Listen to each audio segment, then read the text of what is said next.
stay empowered.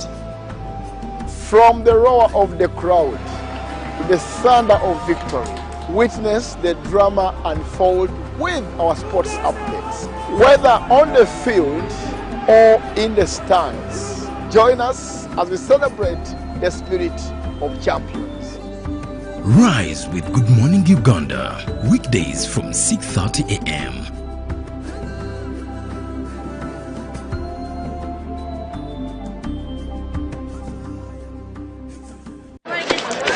Juko. Yo. Wachikuwa. Check the shopping, man. What's your secret? Uganda, haven't you heard of the parish development model, PDM? Yes, I did, but I thought it was just a talk. No, Sebatia. It is real. I and a few friends together formed a circle, accessed money from the PDM, invested in a portrait project, and now things are moving. Juko. I thought I was one of your friends. You are. But you left me behind. I didn't leave you in poverty. But what you do, just visit your LC2 chairperson and your parish chief and start the process of economic transformation. Just like that. Okay. The parish development model is an initiative from the government of Uganda through the Ministry of Local Government designed to transform all lives of Ugandans for the better. PDM, my parish.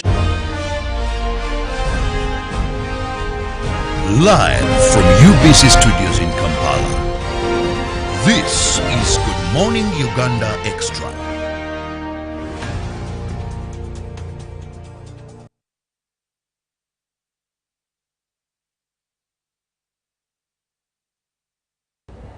With just 7 minutes past the top of the hour, which is 9 a.m. Much thanks for being with us on UBC TV. I'm Robert Chirabo Nyonyintono, and it is the Extra, where we look at matters and issues that concern you. We dive deep into them. Now, 8th of March, and it's going to be a Saturday, Uganda will join the rest of the world to celebrate, commemorate International Women's Day, and the main celebrations will be held in Changwanzi district.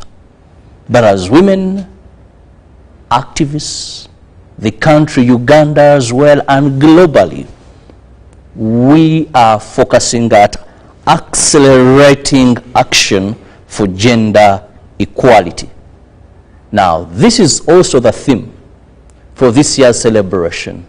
How do we fight these inequalities?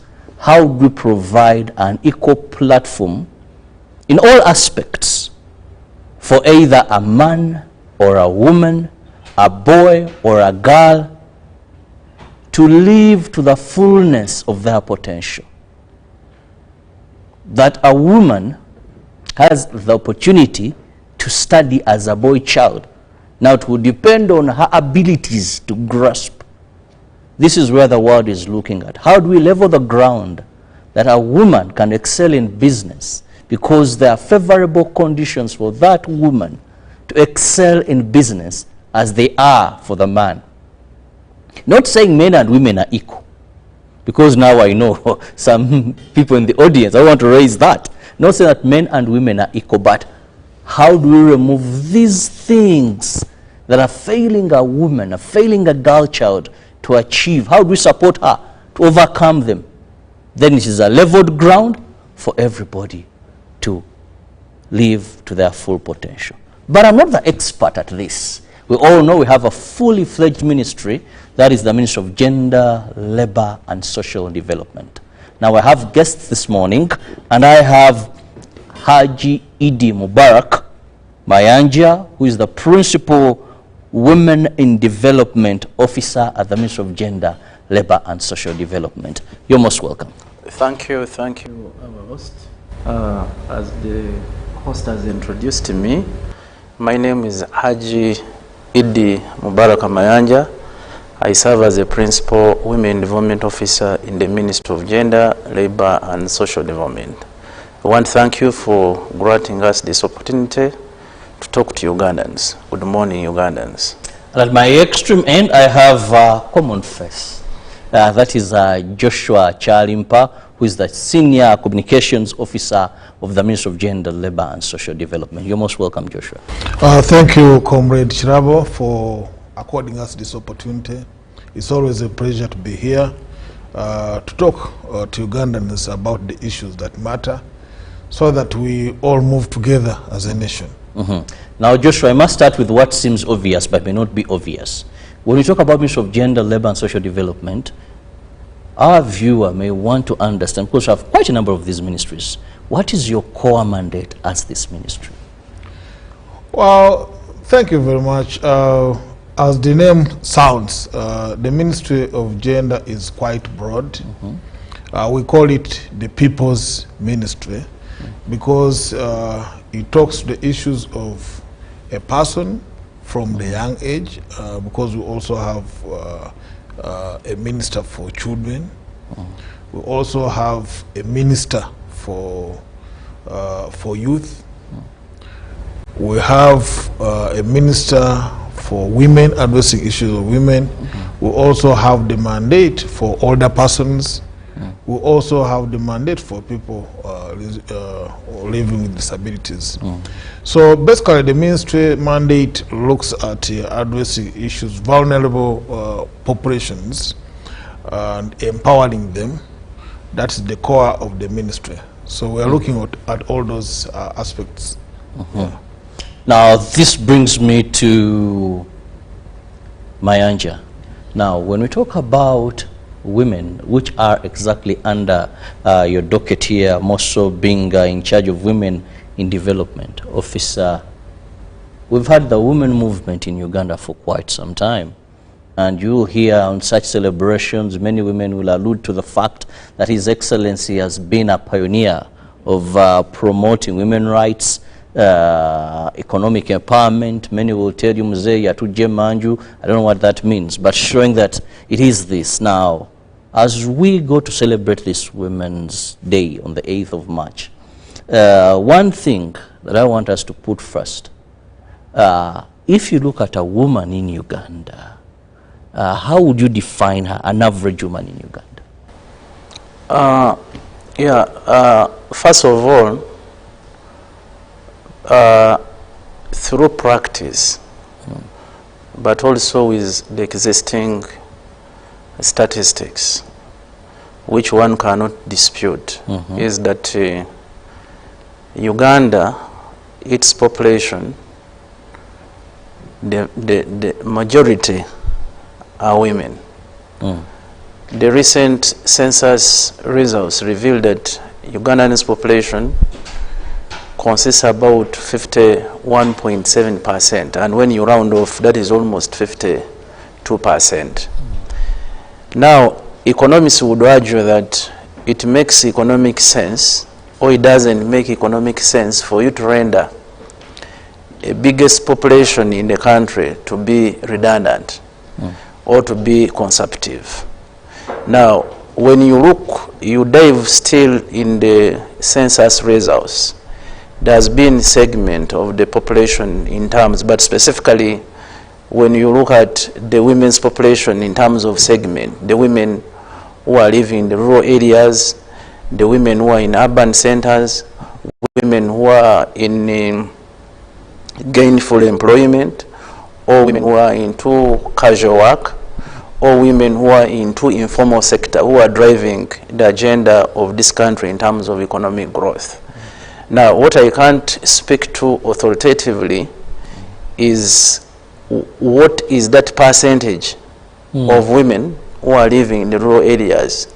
But the current statistics shows in terms of segment of the economy that over now, even the recent statistics, over 65% of women in Uganda in the rural areas, they are into subsistence farming, they are into production of food.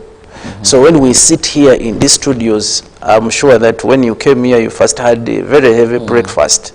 Then we have that woman, the 65% in the rural area, who is doing all this drudgery in terms of bringing food to the table. Now, when you look at currently the segment of women who are into public management or leadership position, generally, they stand at 35%. That is the segment that now we have women managers here in UBC. We are having women in offices like in our ministries and other government agencies, but also including the private sector. That is how we segment. But also we segment women in terms of those ones now who have occupied political positions, who are into political leadership. And the current studies also indicates that in cabinet, women stand at 46%.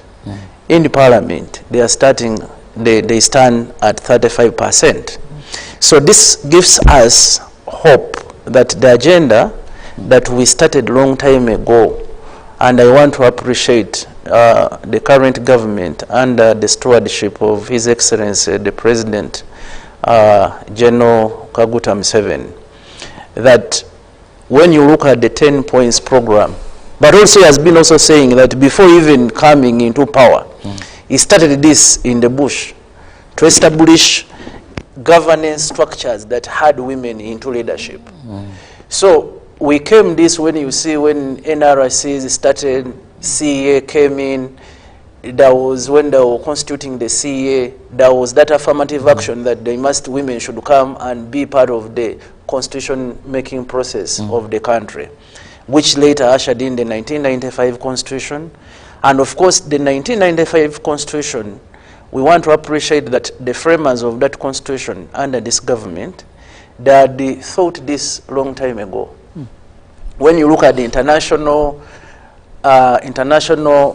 normative frameworks like the Beijing Platform for Action, which this year our theme is anchored at Accelerate Action for Gender Equality, is when Uganda joined the rest of the UN family or the United Nations in Beijing in 1995 to declare a platform for action to accelerate 12 critical areas. And those among them was issues of education, women and education, women, girls and education. Then again in that declaration as a critical area, standalone as a pillar, was specifically looking at a girl child. Because you know our history and traditions had put, and I like this, the opening statement that you used, that you know women had been relegated to a certain level. That's how you said it. Now we said specifically those challenges, the barriers that a girl child was facing in terms of going into school, the barriers that they were facing, issues of child marriages, issues of teenage pregnancies. It was a tall order for government to ensure that now at international level, this was disturbing every country, but mostly in LODCs. Then women and health was very important. Women and economy. How do we pull the women? Because when I was starting, I told you it doesn't make economic sense for you to leave the biggest proportion of the population to be consumptive. A country can only grow its GDP when everybody is contributing to its growth. So the women and the economy, we look at how do we put up special programs that can enhance opportunities for women, for them to join, either gainful employment, either to have enterprises. And I want to thank the leadership still of this government that have been flagship programs in this country, like the Uganda Women Entrepreneurship Program. There's been, now we have the Popular Grow that has almost $217 million US dollars. And these are all meant women and health. I'm sorry, I have to cut you short. I have to go to High Court now, where I'm informed that retired Colonel Dr. Kiza SCJ is arriving there. So we have to rush there so that we update. We're all about current affairs and bring to you events as they unfold. Let's first go there. Okay.